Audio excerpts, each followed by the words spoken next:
Shalom Bapak Ibu pemuda-pemudi yang terkasih. Hari ini saya Pendeta Sarce bersama dengan suami Pendeta Mike mengajak Anda untuk mengikuti renungan harian yang dikeluarkan oleh Sinode Gereja Kristen Oikumene di Indonesia dengan berpedoman pada pola pembacaan Alkitab 4M, yaitu menerima, merenungkan, melakukan, serta membagikan firman Tuhan. Namun sebelumnya kita berdoa.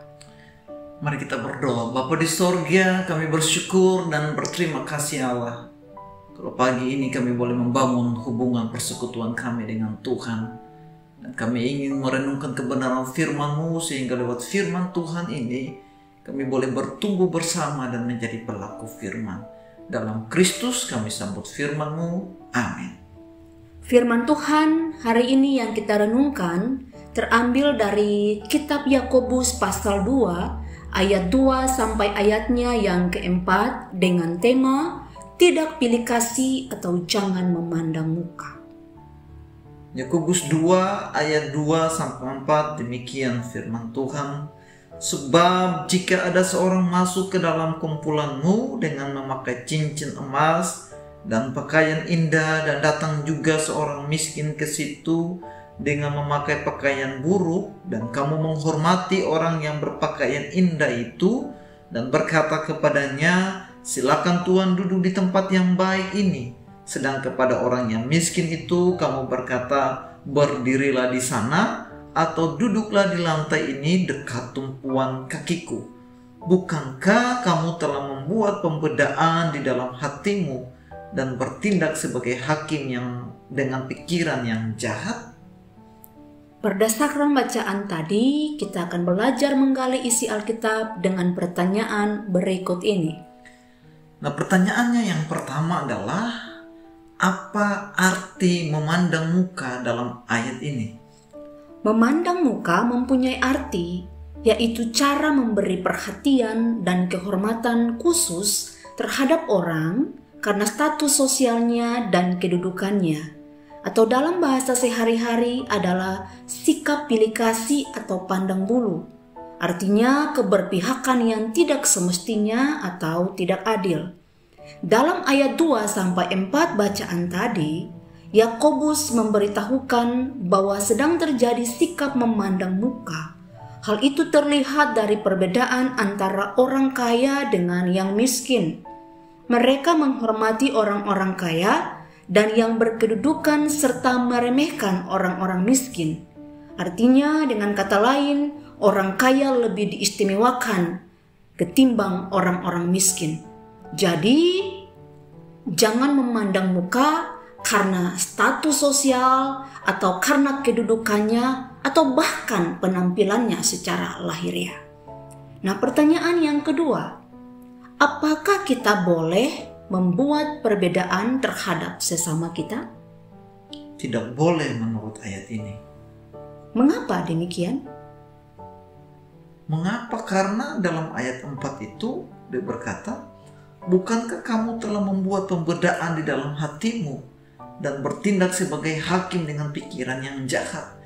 Jadi mengapa kita tidak boleh memandang muka atau pilih kasih? Ada tiga hal dalam ayat 4. Yang pertama, karena kita akan membuat pembedaan terhadap sesama kita. Padahal Kristus sendiri tidak pernah membuat pembedaan. Dia tidak pernah pilih kasih. Sehingga ketika kita memilih kasih memandang muka, kita sedang melakukan diskriminasi kepada sesama kita. Yang kedua, ayat itu berkata, dan bertindak sebagai hakim. Dengan ketika kita memandang muka, memilih-milih kasih, kita sedang mengangkat diri kita sebagai hakim untuk memberikan penilaian terhadap sesama kita. Bahwa orang ini layak, orang itu tidak layak. Orang ini pantas, orang itu tidak pantas. Kita telah mengangkat diri kita sebagai hakim. Padahal kita bilang siapa yang telah mengangkat kita sebagai hakim? Bukankah kita punya hakim satu saja, yaitu Allah? Yang ketiga, ayat 4 itu masih bicara sebagai hakim dengan pikiran yang jahat. Jadi ketika kita pilih kasih atau memandang muka, itu adalah sesuatu yang jahat di mata Allah sesungguhnya. Karena Allah tidak pernah pilih-pilih kasih. Dia mengorbankan anaknya Kristus itu untuk semua orang. Kristus tidak menebus orang kaya saja. Kristus tidak menebus satu golongan saja. Tapi Kristus menebus semua orang, baik kaya, miskin, baik yang mulia maupun yang terhina. Kita semua dipilih, dikasihi oleh Allah. Jadi ketika kita pilih kasih, itu adalah jahat di mata Allah. Benar sekali. Itulah sebabnya Kristus menghendaki umatnya, kita semua, tidak memandang manusia dan perilakunya lebih daripada yang dimiliki atau yang dipakainya.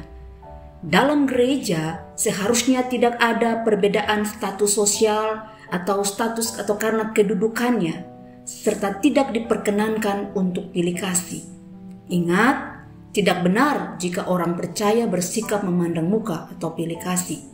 Kita berdosa jika kita menunjukkan sikap pilih-pilih dalam bergaul atau berteman dengan mempertimbangkan faktor sosial, faktor ekonomi, pendidikan, dan etnis, serta yang lain sebagainya.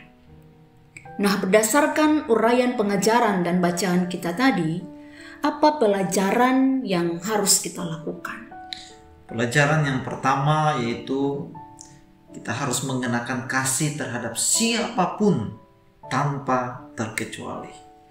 Yang kedua, kita harus memperlakukan semua orang dengan adil, melayani semuanya dengan keseriusan yang sama, tanpa memandang-mandang, baik dalam pekerjaan, dalam kehidupan sehari-hari, atau bahkan dalam pelayanan kita di gereja sekalipun.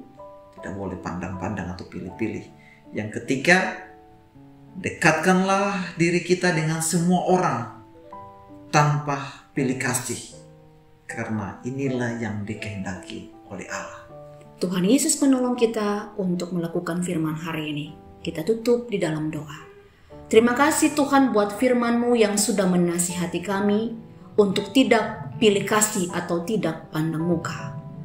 Biarlah Roh Kudus mampukan kami semua yang mendengar firman hari ini untuk belajar tidak pilih kasih dalam relasi kami dengan siapapun. Dalam nama Tuhan Yesus kami berdoa.